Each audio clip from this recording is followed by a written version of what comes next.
you feel me? Where the birds take flight. Eagle swag on the rise each and every night.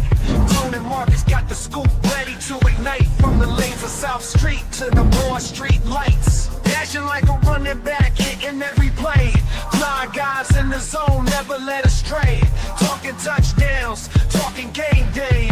Huddle around the mic, hear what they gotta say. Fly like an eagle soaring in the sky. Tone and Markus always standing by. Bringing the heat, call it do or die.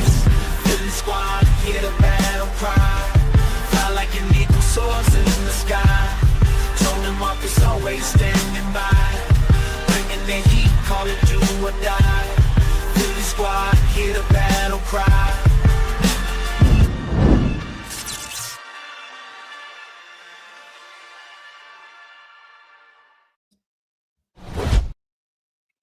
What's up, Tone? We are back. The last few days of being Super Bowl champions. The Pro Bowl is upon us. Media row. Vic Fangio might leave. Dogs and cats living together. Mass hysteria, bro. Listen. What's going on, man? What would it be if people couldn't find their angle at the Eagles? What would it be? What would it be? You can make an argument the Eagles are the most polarizing franchise in football. I would agree. Outside of the Cowboys, but they're polarizing for all the wrong reasons. I mean, I would agree, bro. You think about the Eagles, who moved the needle like us? I'm starting to embrace it now. I'm starting to embrace it. I'm shifting my perspective, Marcus. you finally getting there, huh? Now, that doesn't mean I'm above the bullshit. Because if I hear something I don't like, 9 times out of 10, listen, man. What do they say? If you're gonna deal in the bullshit, everybody gonna stink. Yeah, exactly. So I'm happy to be here, man. As always, you guys know the vibes. Y'all know the energy. Y'all know where our baldies be. You feel what I'm saying? This is the Bald Eagles podcast. He's Markus Thomas. I'm your guy, Tone. This was the second. You guys know how we give it up here. Make sure you smash that like button. Make sure you guys are subscribed to both channels. That's plural. Make sure you guys subscribe to Pro Fan Talk. Make sure you guys are subscribed to Chalk It Up Sports, man. Me and Marcus do this thing every week.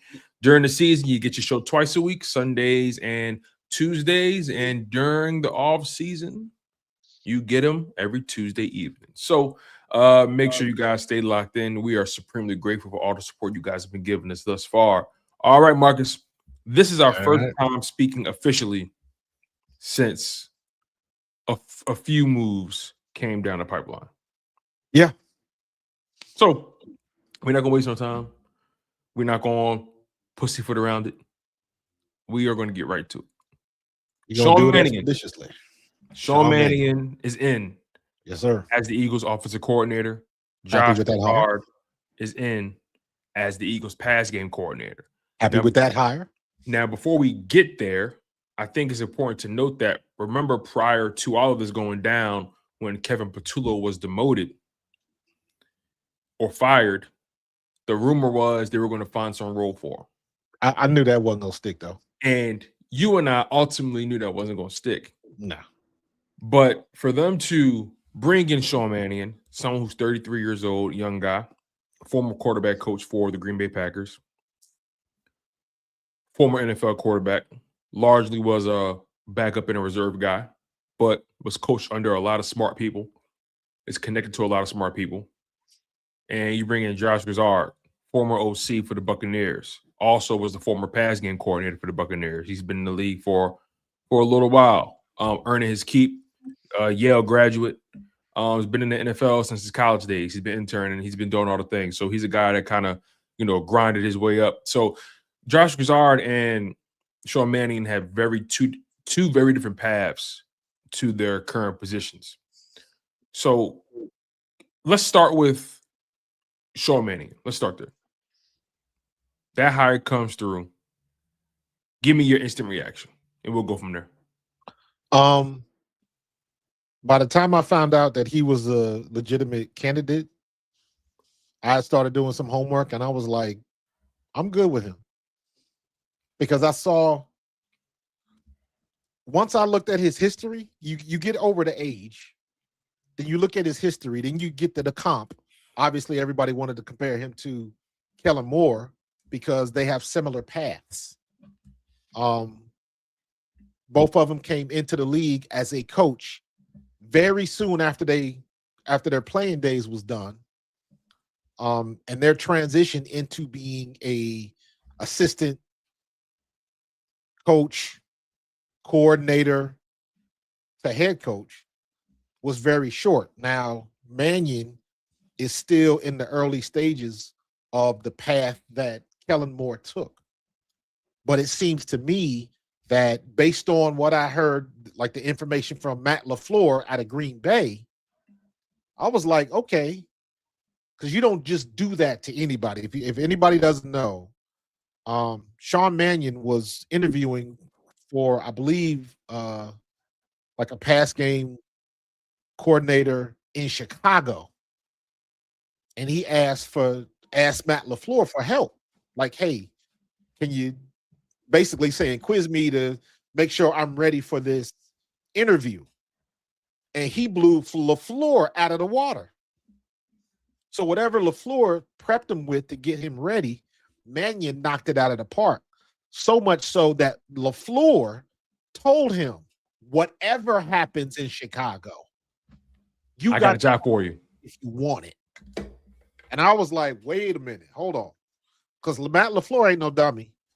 And Matt LaFleur, some people would think not an easy guy to work with. And any coach that gives those type of accolades to somebody that young, that means something. And the first thing I thought of was, remember we always talk about the when I explained the Fletcher Cox, his comments after the 23 season. Mm-hmm. Everybody wanted to give the axe to Nick Sirianni. And I always say, I heard what Fletcher Cox said about Nick Sirianni. And I was like, hold on. He didn't have to say that. And I'm saying this because what it did was it made me pause and rethink the situation. And I'm like, okay, he's getting a lot of accolades. And we're not the only people after him. So he must have some type of he must have something. And of course, everybody wants to, because he's so young, they want to use the Sean McVay comp, because McVay was what, 31 when he got the head coaching job? But if you're that young and even in consideration, and that's what I want to look at. If you're that young with no experience calling plays and you even get considered, whatever you're doing is working. And I have no doubt that Howie Roseman, Nick Sirianni, and Jeffrey Lurie asked the right questions. Because if not anything else, they are thorough, sometimes to a detriment, because while we're being thorough, what did everybody think? How come don't nobody want the Eagles job? We just lost another one. It's just this happened, and they need to hurry up. And people don't want to get out of their own way because they see what everybody else doing. And it's like, slow your roll, and let us take our time and get you. I think you said it, Tone. You got to get the right guy for the position. Wait on the right guy. Don't get the first thing that pops in front of your face. Wait for the right guy. And the thing is, to your point, people are how can I describe this? They're choosing to look at it through one lens instead of trying to look at it through both lenses. Imagine you wear glasses. One of your eyes is better than the other, I assume. Facts. You cover one eye, you can't do nothing. You cover the other eye, you can't do nothing. You can't get the full picture if you cover both of your lenses, if you cover both of your eyes. People chose to look at it from the perspective of no one wants this Eagles job. Yep. It's undesirable. It's not as sexy as people think. Who would want to go there? Either low-hanging fruit. Either you get hired or you get fired. Well, isn't that any job? Every job? Yes. But let's take it a step further. Like I said, they chose to look at it through that lens instead of saying maybe the Eagles, maybe it's not that people don't want the job. maybe the Eagles don't just want to give anybody the job. Yes. And you got to give them credit. Let's keep it real, Marcus. You see, maybe it's not. And I'm going to say it again for the people in the back. Maybe it's not that nobody wants the job. Maybe the Eagles refuse to give anybody the job. Just any old person. Just like you ain't going to let any old person come and clean your house. You ain't going to let any old person watch your kids. You need some prerequisites. You need some references. You might want to see some things on your own. So, and like I said before, you don't know what Dayball is going to do. You don't know what Harbaugh is going to do. You don't know what Mike McDaniel is going to do. Let me take it a step further. You know, Clint Kubiak is the hottest thing moving right now in coaching circles. When he go to Las Vegas, you don't know what he's going to do. Don't know what he's going to do. You don't know. It's a whole different ball game. Because at the end of the day, you got to steer the ship. We've seen bad organizations spit out good coaches. Absolutely. We've seen that before. We've seen bad organizations spit out bad coaches. I don't care how good of a coach you are. You can't out-coach a terrible infrastructure. Hell, we've seen good organizations spit out bad coaches. We one of them. Yeah. And we've seen good organizations uplift maybe what some may deem average coaches. Yeah. Look at the end of the day, it comes back to the infrastructure, right? Now, to my point earlier about not giving anybody the job, one may argue and push back and say, hey, Tone, who is this? This guy has no real experience. They did just give anybody the job.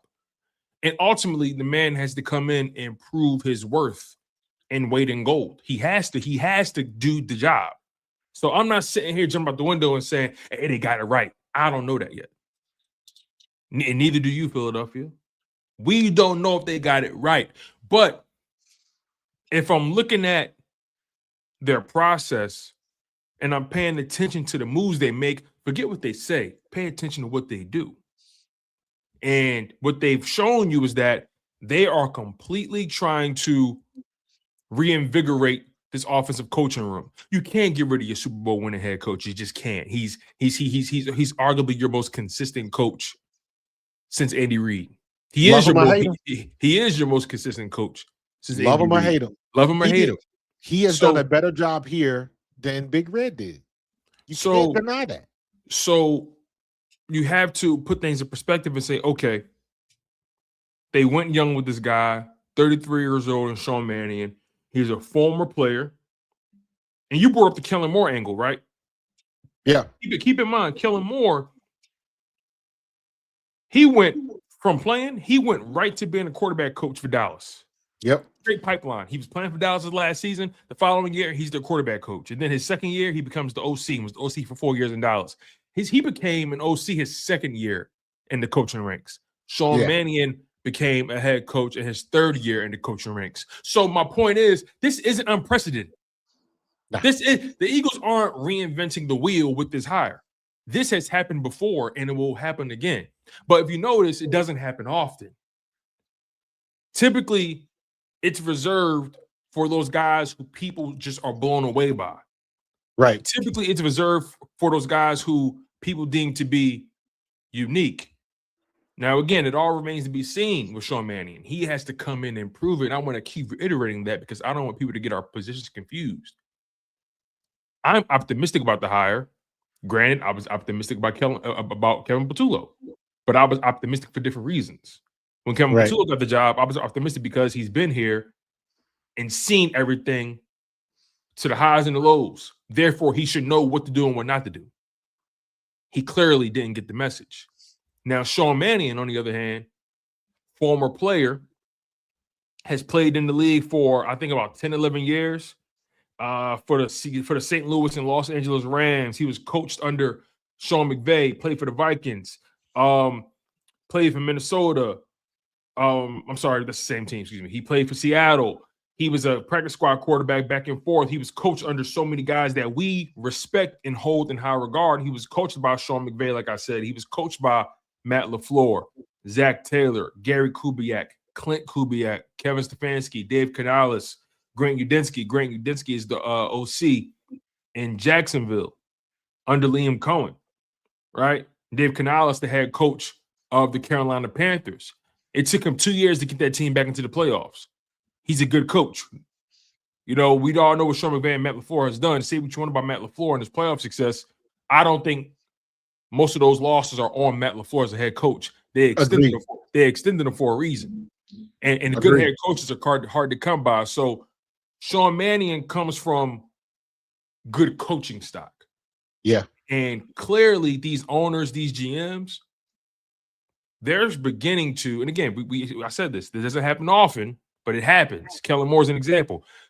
Some of these organizations are clearly coupling that playing experience with that coaching experience.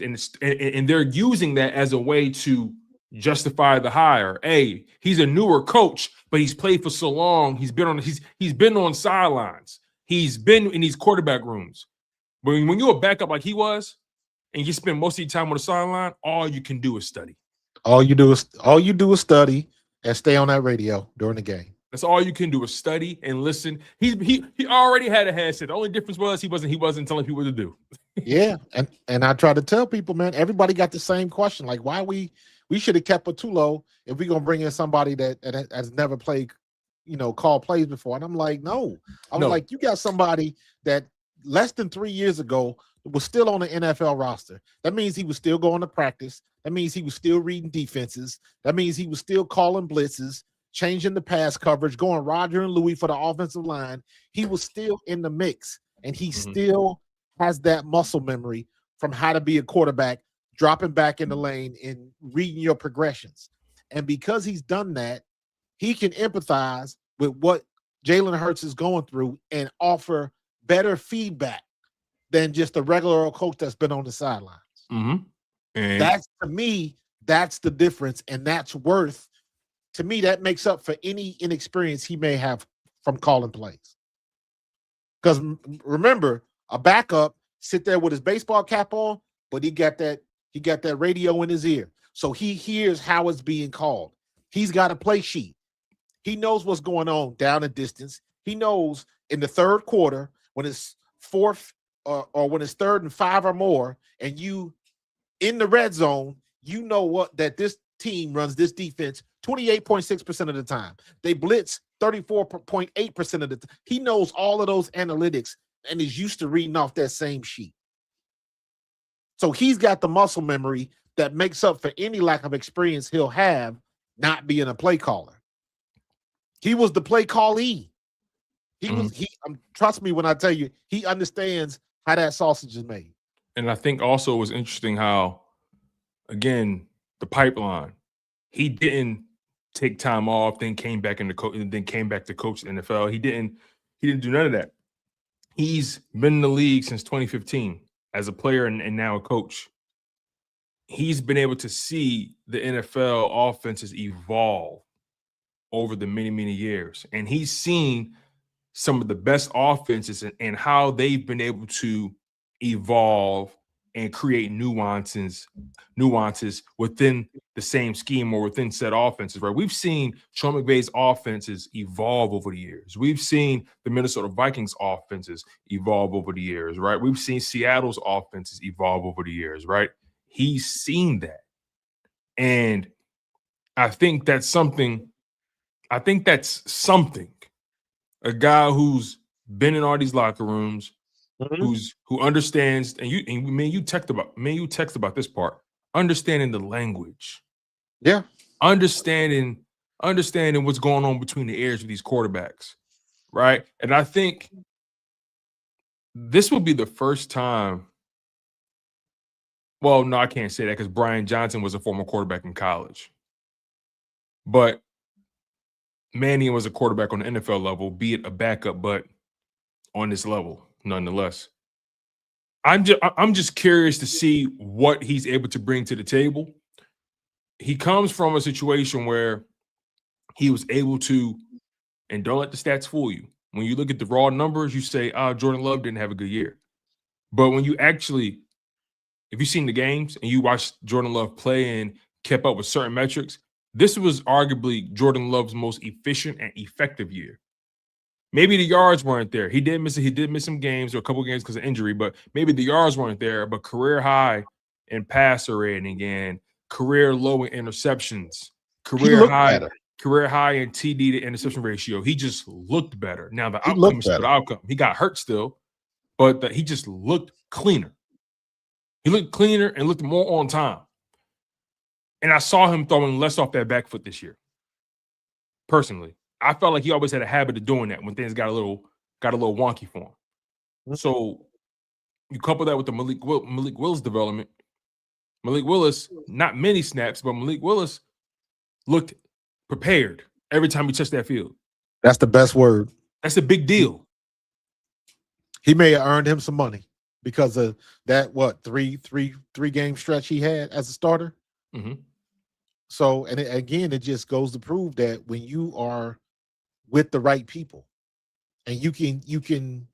I always say this when I was little. I was not the greatest student in school until I got to the stuff that I was interested in. Obviously, art, design, things of that nature. But I wish I would have had a teacher. I wish I would have had a teacher that could have taught me programming in a way where I could have understood it. That's what I found out about teachers. That's what I found out about coaches. The best coaches are not the guys that know the most. The best coaches and the best teachers are the ones that can figure out a way to teach you where you can understand it, because everybody's different.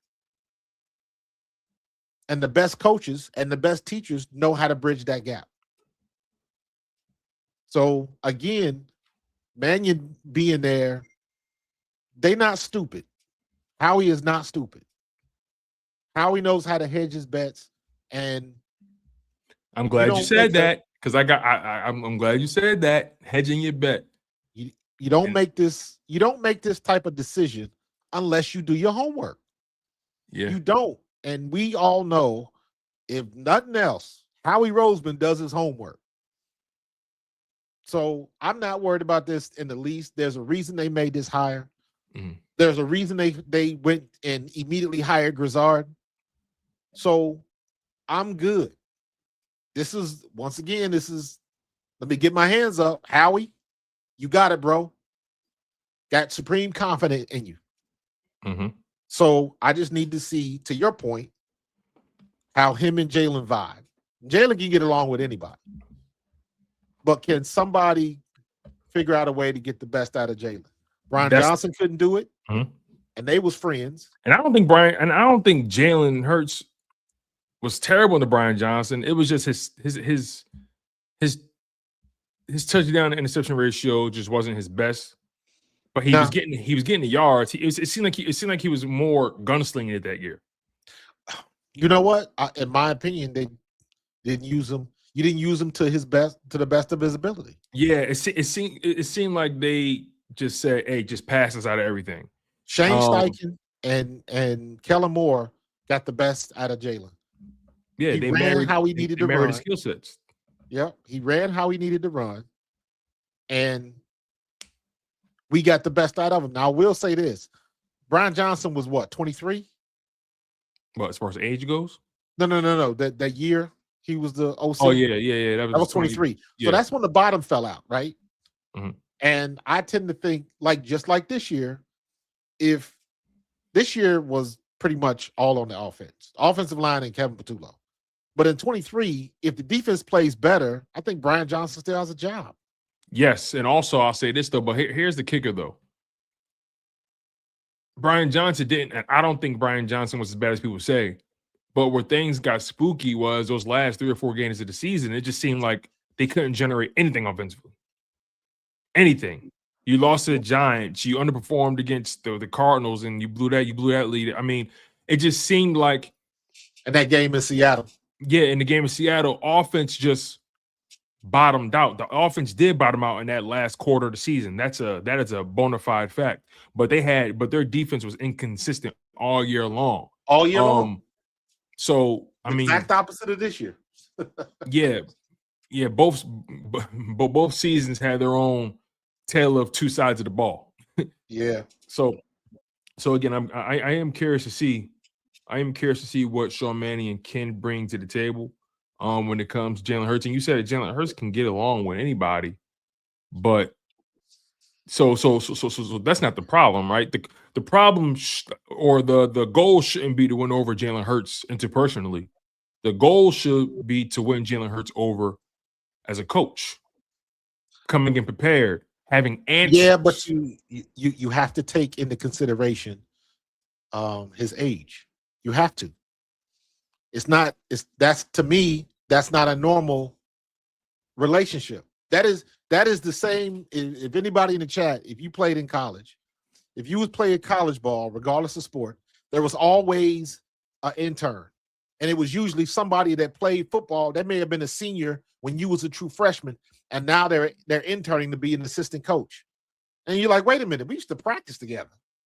So the dynamic is a little bit different, even though they are considered a coach. You got a year where you actually played together, and then maybe they went out, did a couple things, and then come back. And then by the time you were senior, your 5th year senior, or hell, nowadays a 6th or a 7th year senior, you got a coach that went away for 3 years. Now they're a coach, and that's somebody you played with. Y'all were equal. Now he's above you as a coach, but that dynamic is a little bit different because that's somebody like y'all used to go to the parties with. So there, you have to take into consideration that age.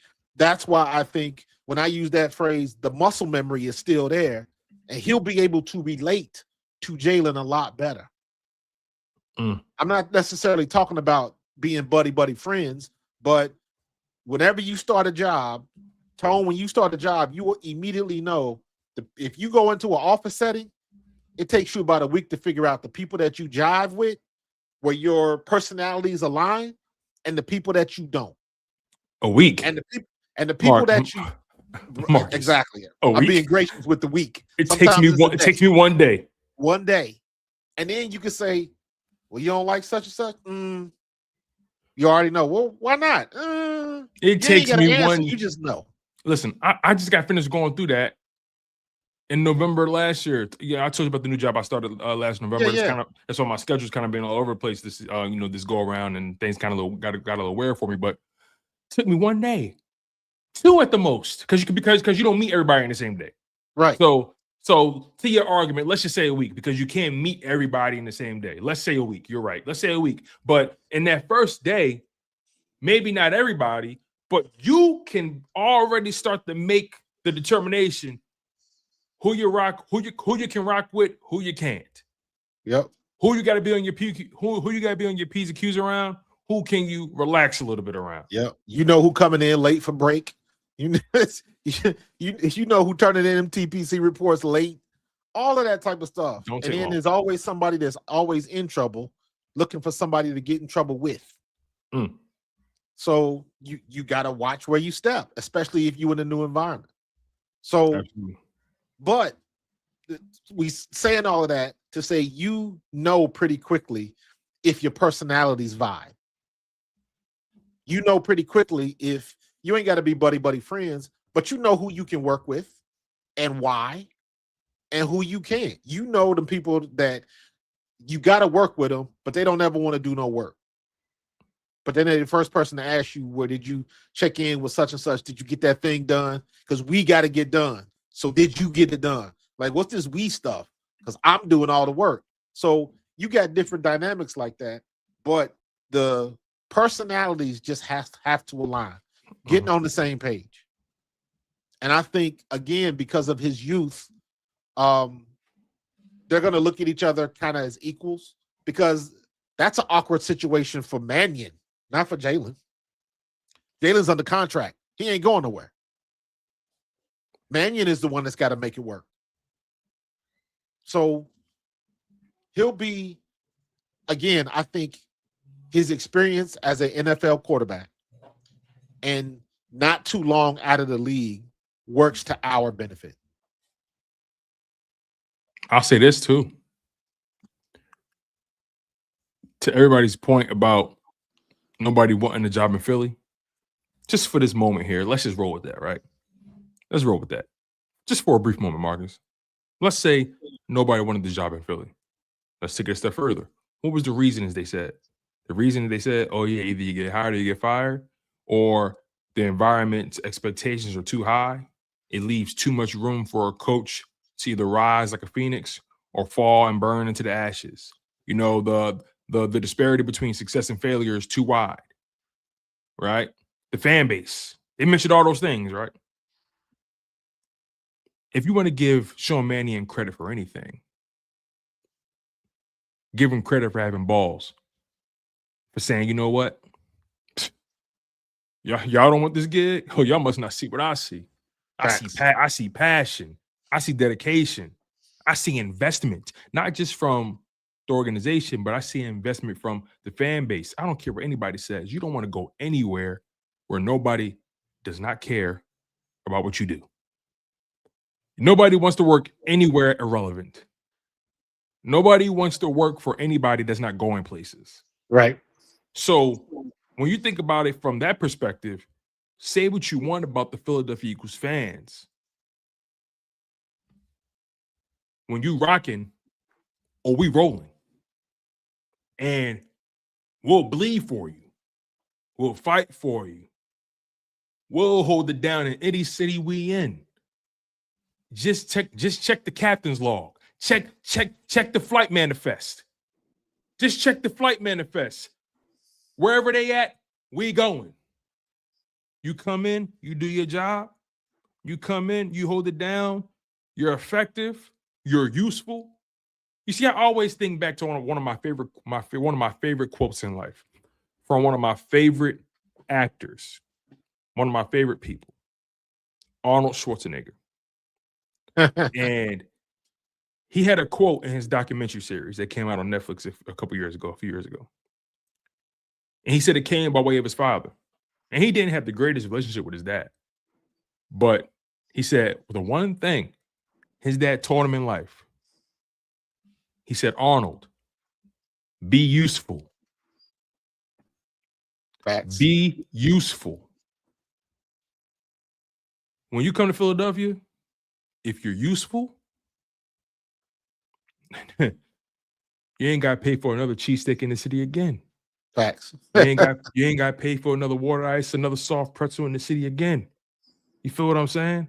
Absolutely. We gonna give it up, and we gonna listen. Shane Steichen, he didn't win it for us, but we know Shane Steichen wasn't the problem. Shane Steichen still get love, at least from me. You know what I'm saying? Kellen Moore, hey, he was a Cowboy, but he won it as an Eagle. He get love from me. Exactly. You feel what I'm saying? Like Brian Dawkins, he didn't win the bowl for us, but hey, Brian Dawkins goated in the city. He get love from me. Came to work every Sunday. Put in the man hours. Monday through Saturday.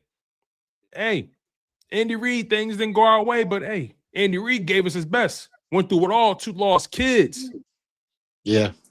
Lost kids in this city. We didn't get Andy Reid at his best, but he still showed up. Still showed up. A lot of people don't bring that up a lot, man. They forget about that. It matters. And guess what? When that happened, those were some sketchy circumstances too. Because the kid was involved with some stuff. They was his kid. I think both his kids passed away, right? 2 of them, yeah. Both his sons. I thought he had 2 sons, but I thought he had more kids. I know he had another son that got into fender bender, right before the Super Bowl. I mean, they still won the bowl, but they got into a fender bender. Yeah. No, they lost that bowl against Tampa Bay. That was that bowl. One of his sons got into a little fender bender. Yeah. And they said he was under the influence. Nonetheless, though, drunk driving. Yeah. The point is, Philadelphia is a city that will embrace the hell out of you. Philadelphia is like a black mother. She gonna build you up. She gonna love you down. She gonna invest in you. She gonna pour into your cup. She gonna make sure you're full. She gonna make sure your belly warm. She gonna tuck you in. But if you leave out that house and don't lock the door, if you your ass, if you don't take the chicken out the freezer, knowing she's supposed to cook that night, if you don't turn out the lights in the morning, if she catch you in that kitchen past 8 o'clock, she on your ass. So all I'm trying to say is, you do right by us, we gonna do right by you. Man, gonna do right by you. Tone, I'm peeking at this the Pro Bowl games or whatever they doing. Boy, this looks like straight trash, man. This looks like straight trash. For sure. I see you in the game, Zack Baun. It's my guy. Boy, they playing flag football. The Pro Bowl used to be so good. And by the way, Sean Mannion, shout out to Darth Panda. And by the way, I found out how to bring up the super chats all on one side again. All you got to do is star one of them, and then it'll ask you if you want to highlight all of them, and it'll create the separate tag for you. Gotcha. So yeah, just star one of them, and it'll do it for you. Gotcha. But Darth Panda brought up a super chat here that's pretty interesting. If you could pull it up for us, that'd be fantastic. He says, you guys should read an article from Bleeding Green Nation. He posted it yesterday where he did a breakdown about Mannion's plays from the Shrine Bowl. Sean Mannion was invited. I didn't read it, but I know they were talking about. I heard a lot of people commenting on it. Yeah, if you guys don't know, Sean Mannion was invited. He won the honor, or earned the honor rather, of being the offensive coordinator. One of the offensive coordinators in the East-West Shrine Bowl, which is a pretty big deal. It's a pretty big deal. So now let's transition to Josh Grizzard. We briefly touched on it. Josh Grizzard's path is interesting, only because with Tampa Bay, he was their pass game coordinator, then got elevated to OC, and then back as the passing coordinator in Philadelphia. He's a guy that earned his keep, was an offensive quality control coach in Miami, a wide receivers coach in Miami, a quality coach. He's been through the whole promoted, demoted thing a few times in his career. In particular in Miami, they went through some coaching changes, went from Brian Flores and Mike McDaniel, but he still managed to maintain a role on the roster. And Tampa Bay, most recently, was promoted, was hired, promoted, then fired. Yeah. So the Josh Grizzard thing is interesting because I see a guy who, in my opinion, got the short end of the stick in Tampa Bay. Here's why. I know Liam Cohen was the OC in 2024, and we saw Tampa Bay's offense doing great things. Again, Josh Grizzard was a passing coordinator, so he was a part of that. But Liam Cohen had a luxury in 2024 that Josh Grizzard didn't have in 2025. That luxury was health. That Tampa Bay team, in particular on offense, broke down in the second half of the season. Broke down. Mike Evans played, 4 games this year? Chris Godwin was supposed to be back fully healthy, barely played this year.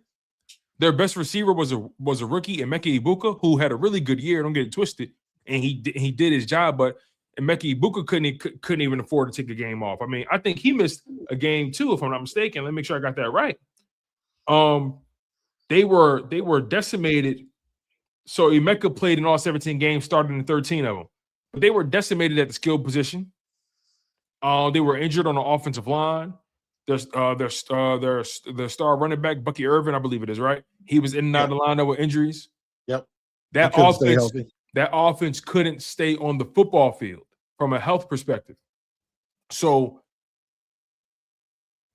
of course, something has to change. Something has to shake. And Josh Grizzard was on the chopping block. So, for those who want to try to use that as a way to say, this guy got fired. Why would you bring him in? Things aren't as cut and dry as they seem. Dayball got fired, and they that's the way it works. It ain't too many people walking away from jobs. And just because you got fired, was it a new regime, coaching change, new GM? There's always a reason for it. People don't, sometimes they get fired because they didn't do a bad job. But did Sean McDermott get fired because he did a bad job, or because the quarterback had a bad game or a bad playoff series? So, that you got reasons. A lot of people think Kevin Patullo people that are hating on Jalen Hurts think Kevin Patullo shouldn't have been fired. So, how you going to fire a guy after 1 year and be like, Well, what would he have done in the second year when you got somebody like what's the guy from that came from New England? What's his name? That gets he get all them damn chances to be a coach. Who? Josh McDaniel? Josh McDaniel, thank you. Every chance in the world to be a coach. And even now people talk about him in high regard. And it's like he ain't never really done anything. Especially not as a head coach. Renege on the situation, and like he definitely hasn't lived up to the hype, in my opinion. The Josh McDaniel arc is always interesting to me because for some reason he can only coach in one area code. How often does an offensive coordinator survive 2 or 3 different regimes? I mean, exactly. Like exactly.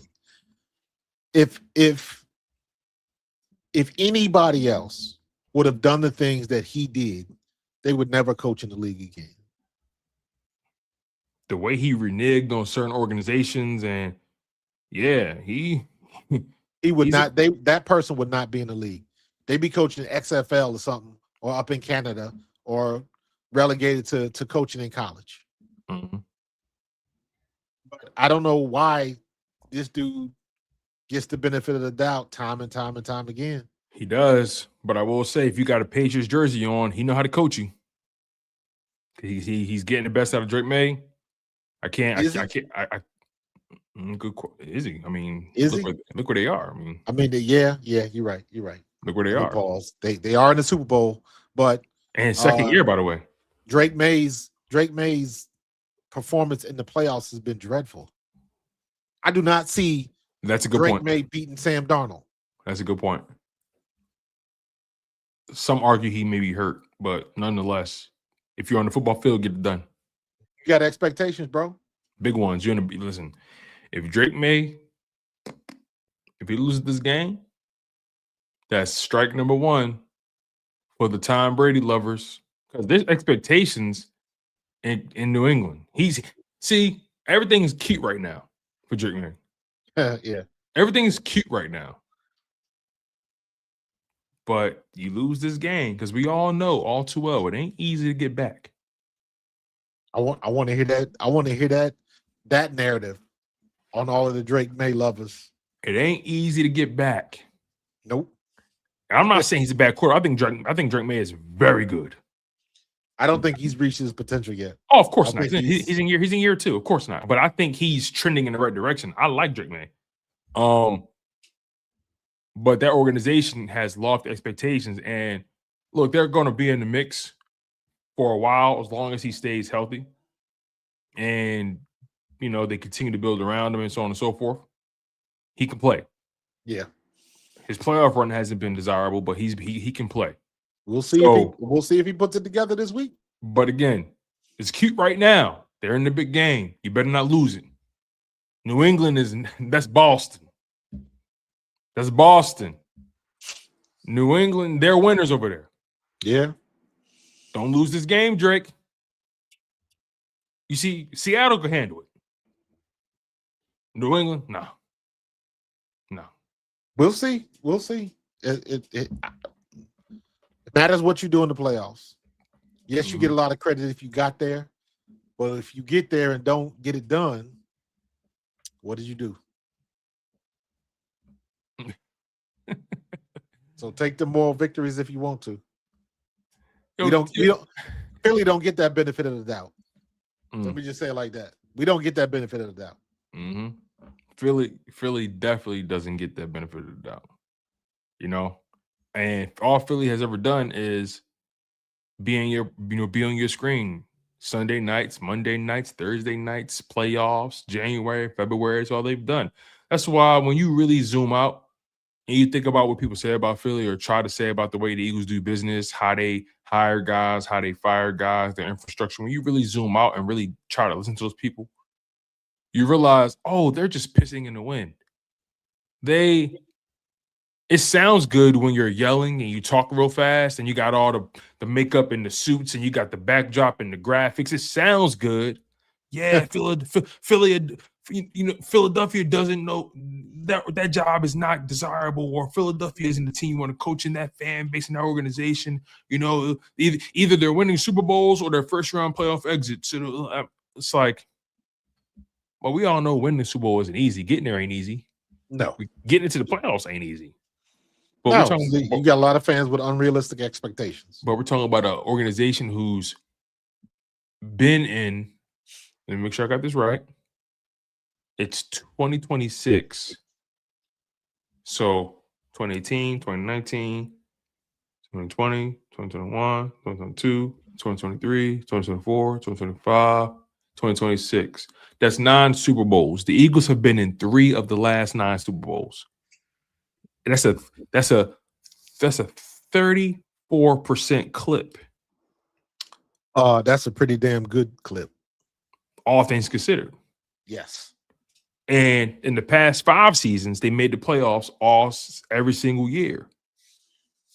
At the very least, you want a shot at the apple. And the Eagles have always had a shot at the apple. Now, did they always stack up against the competition? Maybe not. But when they had the pieces and when they made the right moves, they were in it. 2 out of the last 5 Super Bowls they were in. They made things happen. Come on, man. They made things happen. Come on. Let's keep it funky now. Let's keep it funky. Man, you have to. I mean, and I'm saying this, and I understand and acknowledge what it is to be a fan, what fandom is.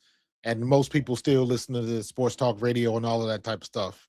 But at some point, you got to step back and let things happen the way they're supposed to happen. That nothing has changed. There's going to time where we're going to be back in camp. We're going to be getting ready for the first preseason game. We're going to go through 4 weeks of that. Then we're going to be getting ready for the season opener. And we're going to say, what do you expect today? And it ain't going to change. We got to establish the line of scrimmage to run the ball. And we got to find a way to dominate on offense and tackle on defense and all the stuff we say. It never changes. But who's leading the ship will determine how the ship comes into port. That's it. Who's running the ship? Can they navigate these waters in a reasonable fashion? Kevin Patullo couldn't. It wasn't all his fault. But since he is the one with the position, heavy is the crown, man. Yeah, and let's be honest about this too. Under Kevin Patullo, and I'm counting even the 2021 season, this is the most flat the Eagles offense has ever looked. Yes. I don't care what people say. And he had more talent than Shane Steichen in 2021. Had way more talent. This is the flattest this offense has looked. And it was unacceptable. And I think what stood out the most was, it would have been different if there was like a steady performance. Like, okay, this is just what they are. They're here. But you knew it was coaching when it was doing this, in my opinion. When it was up and down, the bipolarness. If it's staying quite literally where it is, you can say to yourself, okay, this team is playing up to this potential. This is who they are. This is what they are. That's personnel. When you showing me these Mount Everest peaks and these Mariana Trench valleys, that's coaching to me. Yeah, and it's part of the process, man. It's part of the process, and you expect your coach to get you out of that process. And to make it even worse, we're not talking about peaks and valleys over the course of a season. We're talking peaks and valleys quarters and halves at a time. It's not like we talking about, oh, the Eagles were hot for 3, 4, 5, 6 weeks, then they got cold. Right. 7, 8, 9 weeks. Then they got really. That's not what I'm talking about. I'm talking week 1, quarter 1, quarter 2, week 1, quarter 3, quarter 4, week 2, quarter 3, quarter 1. That's coaching to me. The peaks and valleys in the midst of a game. You and can't still being able convince to me. Come out on top. You can't convince, and that's the talent part. You can't convince me all these players all of a sudden forgot how to play football over the course of a half. No. You can't.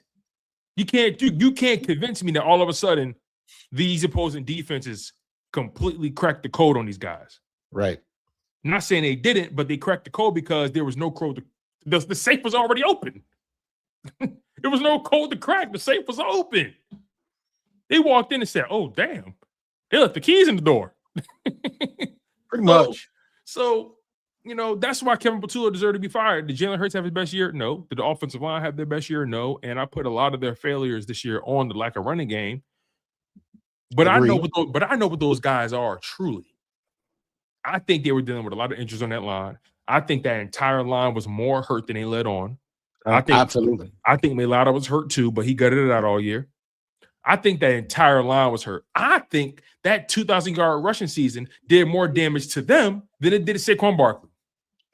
Yes, that part. Because at no time in this 2,000-yard campaign was he trying to make people miss in the backfield. It happened, but it didn't happen often. Nowhere near as much as it happened this year. So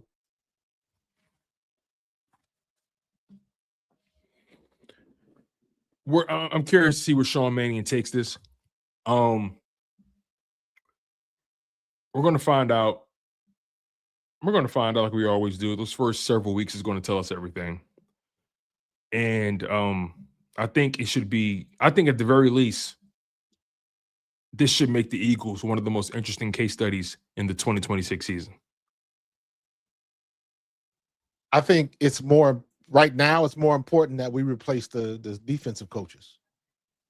Vic Fangio, I don't know what he's going to do. I don't think he's going anywhere. But Mike McDaniels in the Mike McDaniels.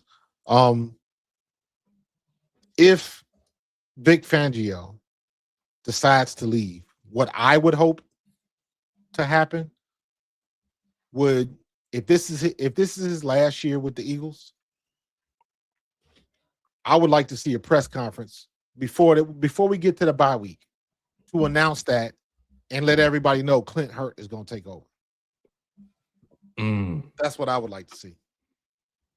That'd be interesting. You already lost the guy to the Cowboys. Because I thought if he would retire, because that's been the word, right? I thought Christian Parker would be next up. Yep, he took the gig out there in Dallas, though. Yeah. Clint Hurt does have experience as a DC. He does have experience as a DC in Seattle, I think. Right? Yes. And that defense wasn't bad. They weren't bad at all. I just think they lacked the personnel for the most part. And it was what it was. Okay, yeah. So he was the assistant. He spent the bulk of his coaching career in Seattle from 2017 to 2023. In 2017 to 2021, he was the assistant head coach and defensive line coach.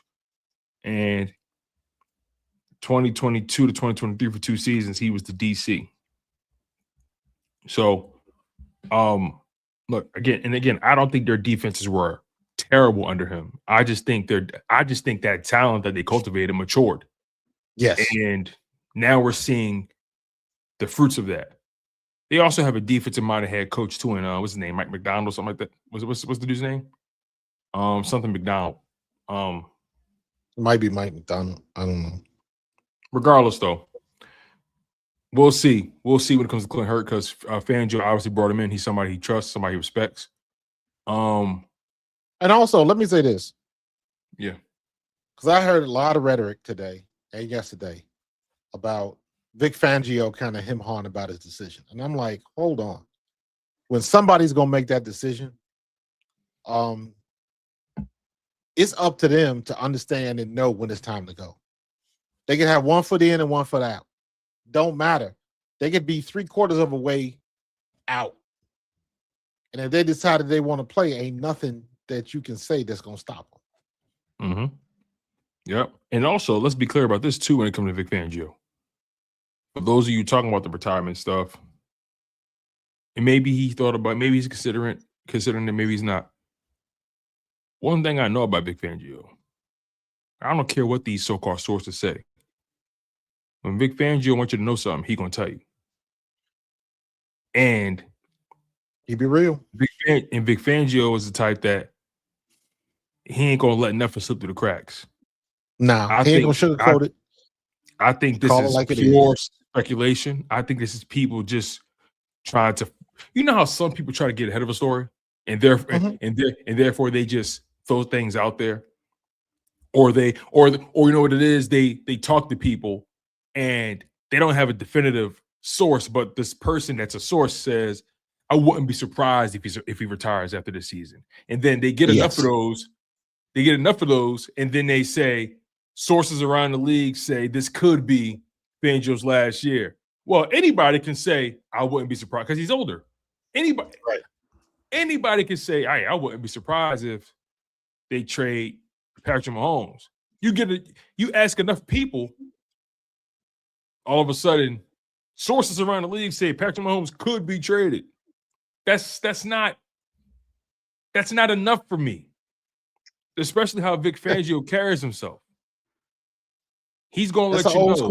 He's an old school coach. And let's be clear about this too.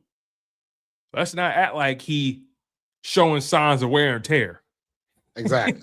let's not even jump out the window. Let's not even start looking. Let's not even look for the cracks in the armor. This brother, he want to stay home and spend time with his family. Because he's almost 70 years old. And he been coaching for how long? 30, 40 years or longer? I'm in the streets. He owes somebody some time. This man is triple platinum in the streets. So whatever Vic Fangio want to do, it's going to be a salute from me. But he ain't showing signs of slowing down. I don't think so. He'll walk away when he good and damn ready. He'll walk away when he wants to. They were smart. They would do it like they did Jason Kelce. Find your replacement. If you think it's on the squad and you want to promote Clint Hurt or whoever, then do it. If not, we going on a search. Exactly. There's certain people you have to involve them in your process when you respect them that much and when they've shown you that much. Jason Kelce, same thing. I'm still not giving up on Cam Jurgens. He had a bad year. It happens. Oh, absolutely. Kelce had bad years. It took Kelce a while. It took Kelce until what? Like, Kelce really didn't figure it out until 2017. Right. Like, he almost lost his job. So, guys, Cam Jurgens has shown us way more good than bad, way more. So I'm willing to give him the benefit of the doubt. Obviously, when you're in it and when you're going throughout the season with a person, it frustrates you because you see how he's become a liability with the health, and how he's clearly compromised but still playing. But I trust his preparation. I trust his pedigree. I trust what he's done. I trust the people who developed him. I trust the people who scouted him, and I trust the people who vouched for him. So, when it comes to Vic Fangio, hey, who you want to take this job? Who you think we should aim for? You point, we shoot. The game ain't gonna spit out Vic Fangio. No, he got too much history. His coaching tree is solid. And you got plenty of examples of people that try to run his style of offense and ultimately fail. Mm-hmm. A lot of people, they say, are Vic Fangio disciples, and they can't quite crack his code. They come close. They come close. They can't quite crack it. Yeah. And if you think about it, the Eagles have been trying to get to the Vic Fangio. They've been trying to get to the top of the Vic Fangio pyramid for a long time. Isn't that why Desai got hired? That's why Gannon got hired. Gannon was a Vic Fangio disciple in terms of how he designed his defenses. bend but don't break. Yeah.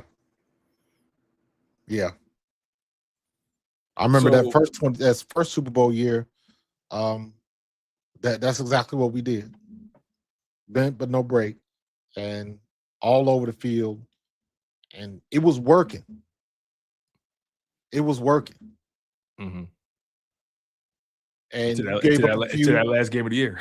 To that last game of the year. But that's the difference, and that's the part of it. That's the part about no matter how much you study Vic Fangio, if you can't beat him. Vic Fangio knows how to make adjustments. He knows been how on the chessboard too long, man. He's been on the chessboard when too he long. ready to go, he can go. But until that time, I hear him say that, no, we not kicking him out. No, we not going in a different direction. And if that's what y'all think, man, y'all going about y'all business. Go on about your business. Because you don't want to win. Vic Fangio has been solidified. Yeah. First year in the city, Super Bowl, straight like that. And his side of the ball didn't get carried either. No. They paid their half of the rent weekly. They carried the pail weekly. And in the big game, he called his best game. His best game. Didn't blitz one time. They was cooking crack in fish grease. Let's keep it player. Keep it player. Stop. Pause. Golly. Oh my gosh. Oh man. Hey, listen, Marcus. You can take the bar at the hood. Man. But you can't take Let's get to these super chats so we can get up out of here. This is messing around with you. We read the one from Justin Long. I wanted to read this from Dark Panda. We saw the one with Dark Panda, and this one. So I saw the quote that says there are coaches who are good scheme guys and others who develop guys. That's what it looks like we are doing. A little bit of both. I wouldn't disagree with that. I wouldn't disagree with that at all. Mm-hmm. And that's a good stance to take. You developing your coaching staff for the future. Now, whether they stay or not, that's a whole different conversation. But there you have it. Yeah, man. I think what the Philadelphia Eagles have been able to do tremendously on the defensive side is be able to marry scheme with personnel. They've done a phenomenal job at marrying scheme with personnel and developing those players within that scheme to maximize the scheme. That's the perfect example. What you saw this season and the season prior was the perfect marriage between personnel and scheme and coaching.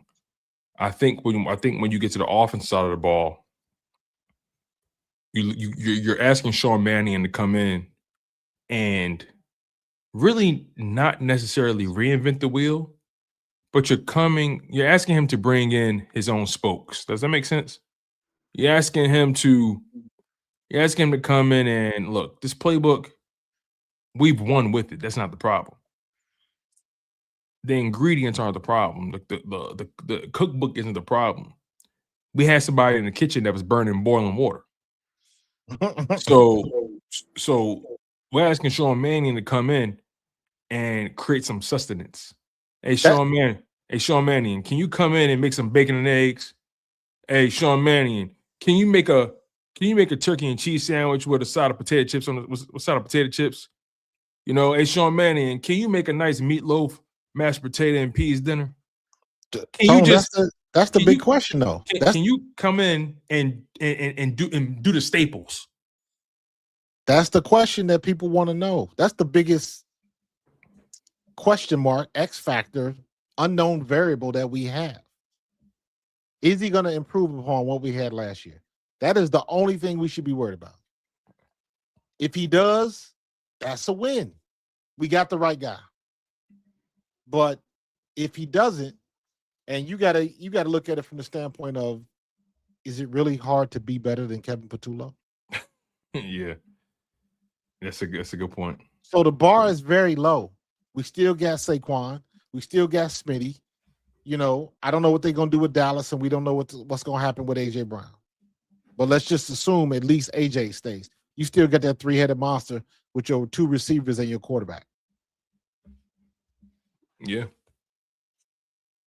So, yeah, that's true. That is true. But I think we pretty much covered it, y'all.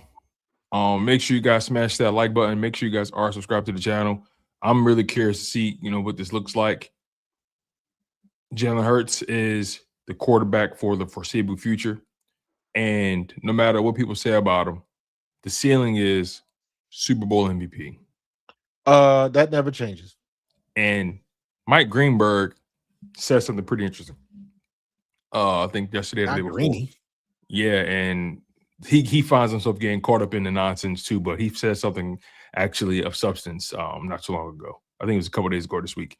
He said organizations have spent too much time trying to find their Patrick Mahomes and Josh Allen, and it's forced people to become unrealistic about the quarterback position. The reality, and that's the gist of what he said. I want to expand upon that. The reality is you want to find somebody that you can win with on a consistent basis. And that doesn't mean trying to find the unicorn. That doesn't mean trying to find the needle in the haystack. That doesn't mean trying to find the gold at the end of the rainbow. Everybody been trying to hit home runs with quarterbacks. Sometimes you need to find a guy that can consistently get you on base. Sometimes you need to find a guy that can consistently get you doubles. Yeah, that means that you got to know your personnel. And a lot of these coaches, a lot of these GMs, a lot of these owners, they're so nervous and they're so eager to win.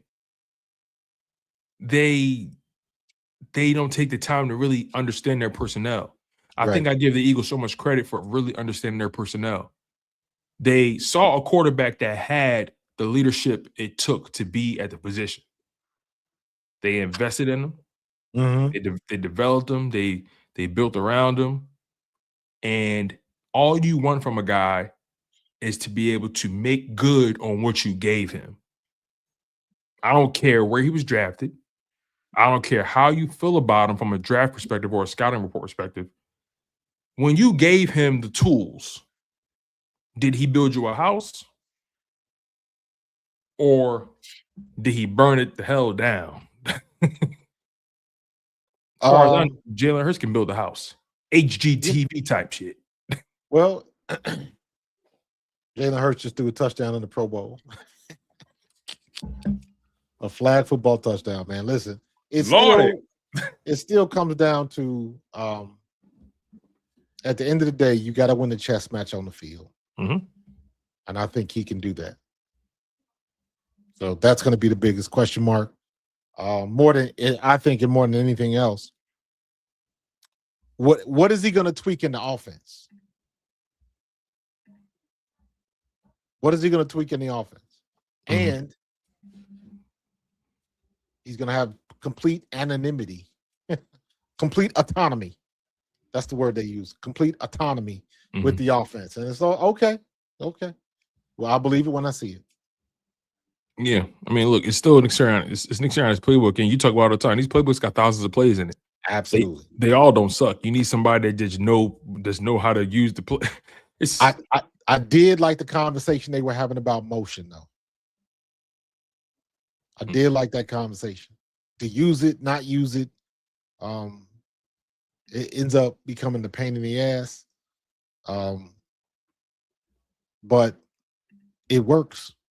You can get yourself a good mismatch based on motion. You can. Well, you can't now, but you can. So we'll see, man. I think he's gonna come with some new ideas. I know Jalen doesn't like it, but he'll be more apt to try something different, especially the way this season ended. So most people will be open to a whole lot of other things. Yeah, and the narrative is Jalen Hurts only likes this, only likes that. He can only run a simple concept, simple offense. Miss me with that. I'll be honest, all that is coded to me.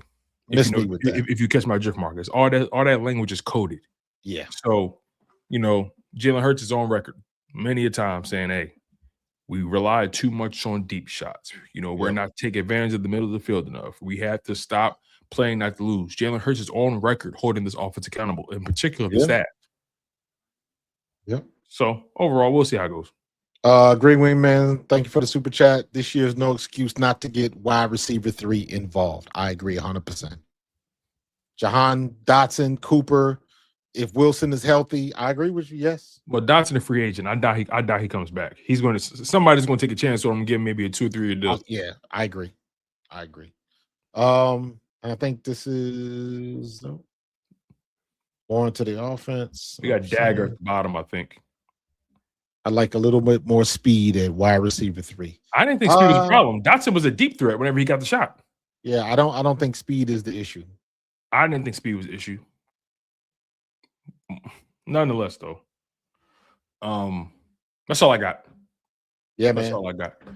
Back to the Pro Bowl. Enjoy your last days as a Super Bowl champion. See, you said that a couple times, man, and I'm not jacking that. Only because they can't take it from us. No, they can't. But we are the defending Super Bowl champions until there is another, and we will find that out this week. I'll roll with that. And guess what? I'll roll with that. Do me a favor, everybody in the chat. Put a thumbs up or thumbs down. Do you think that this game is going to be boring? Because it has not been a lot of buzz about this game this week. It hasn't. And I'm thinking, is it me? Is it just because I'm so Philly-centric that if the Eagles ain't in it, I'm not paying attention? And I'm like, that's not it. That's not it. And it just seems like there is no buzz about this. I'm going to predict that these going to be some of the worst ratings that we've had in the Super Bowl in a while. Yo, to your point, because again, I'm not in Philly, by the way. So I get a chance to hear different perspectives a lot. It just doesn't seem like I don't hear people talking about Super Bowl parties. Yeah, it ain't popping like that. I don't see the commercials, the crazy promos, that I was gonna go, but I just got my invite. NFL alumni always get an invite to like the Super Bowl parties. Yeah, and I'm like, I wonder how much response they're getting down there for this type of stuff. Who's flying in the Cali to watch this game? Yeah. Also, it's in Santa Barbara too. Like, it's not New Orleans. New Orleans is everybody want to go to New Orleans. Everybody want to go to New Orleans. Not so much. The golf course is going to be full out there in California. Oh, for but sure. It's just not a lot of buzz with it. Yeah. Seahawks ain't popping like that. Yeah. Yeah. So we'll see. We'll see, man. Santa Clara, I said Santa Barbara. Santa Clara. Thank you, Chris. I knew it was a Santa something. Yeah, Santa Clara. That's what it is. They're gonna need Santa to get some good viewership out of it. Yeah. I just think this playoff run felt weird anyway. In general, you got a young Drake May, second-year player. You got a Sam Darnold who, has been slowly building his profile over the past couple of years, but this is by far his best year as a quarterback in the league. Also, I think it's two quarterbacks who just aren't interesting. Mm-hmm. They're not interesting. Well, we'll see if Mahomes is interesting. No matter how you feel about him, if Sam Darnold don't choke it up. Yeah, we'll see, man. It's a big. I don't see Drake May beat him, but that's why they play the game. That's why they play the game. Oh, this is going to be one of the worst halftime shows. I already predicted. Don't nobody know. They don't want to see Bad Bunny. Most people don't even know who he is. Oh, wait, hold on. Bad Bunny, I don't listen to his music like that, but when I hear it, it's definitely fire. But Bad Bunny is the international superstar. He just doesn't speak English. Well, he doesn't speak good English. Right, but I ain't gonna be honest. And all his songs are in Spanish, so it's definitely not a show that the average American or the average person is going to be like, running towards it. But Bad Bunny is huge, Mark. I'm telling you. I'm listening. No. I understand that now. But when I first heard he was announced, I thought Bad Bunny was a woman. Oh yeah, you were OG for sure. I thought Bad Bunny was like a Cardi B clone or something like that. You're hilarious. And I did not know it was a dude. And remember, they're on the West Coast. Heavy Latino population. Absolutely. It's gonna be rocking. It's gonna be rocking out there. That makes sense. Hispanic, Asians, bruh. Bad Bunny is him. It's out there. Just won the Grammy for Best Album of the Year. Bad Bunny is that dude. International, he's global. Like they call him. And anyway, the point is, this Super Bowl is definitely going to be interesting. We gonna see, bro, for different reasons. All right, let's actually get out of here this time. Smash that like button. Make sure you guys are subscribed. Subscribe to Pro Fan Talk. Make sure you guys are subscribed to Chalk It Up Sports. It means a lot to us. It goes a long way. You guys know how we give it up here. He's Coach Markus, aka Markus Thomas. I'm your guy, Tone DeShields II. You guys have been tuning into the Bald Eagles podcast. As always, fly Eagles fly. Last days of the Super Bowl champion, man. We'll be back soon. We'll talk about the game next Tuesday. All right. Go Birds.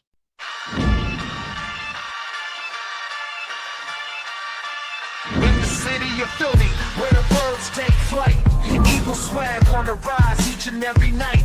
Tone and Markus got the scoop ready to ignite. From the lanes of South Street to the Broad Street lights. Dashing like a running back, hitting every play. Blind guys in the zone, never led astray. Talking touchdowns, talking game day. Huddle around the mic, hear what they gotta say. I like an eagle soaring in the sky. Tone and Markus always standing by, bringing their